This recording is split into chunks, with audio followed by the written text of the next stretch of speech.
माधव गायकवाड, राहणार राहुलकोंडा, तालुका उदगीर, जिल्हा लातूर. आज 14 एप्रिल 2026 भव्य मिरवणूक डॉक्टर बाबासाहेब आंबेडकर यांच्या जयंतीनिमित्त आम्ही गावाकडून लेझिम पथक घेऊन आलो होतो. तेव्हा समतानगरचे काही पोरं येऊन आमच्यावर मारहाण केली. त्यामध्ये ते चाकूचं मार हाणलेत मला. पोरं 2-3 टाके पडले तर पोलिसांमध्ये पण जाऊन FIR वगैरे सगळं केलं आम्ही. पोरं फरार आहेत सगळे. कशाबद्दल नेमका काय हे होतं, काय दुश्मनी होती त्यांच्या? अचानक डायरेक्ट येऊन मारले की तुम्ही लेझिम पथक घेऊन का आलो खेळण्यासाठी. म्हणजे लेझिम पथक खेळायला आले म्हणून मारहाण झालेली आहे. इथं का आलो म्हणून मारहाण. असं आहे का? हो.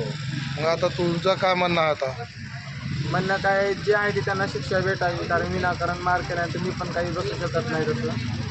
आणि त्याच्यासोबत कायदेशीर कार्यवाही बस एवढंच करणं, कारण आपण आपल्या हातामध्ये कधी कायदा घेऊ शकत नाही. आपल्याला कायद्यानुसार जे काही कारवाई होईल त्यांना होऊन जावं. FIR फाडलं तुम्ही? हो, FIR फाडलं.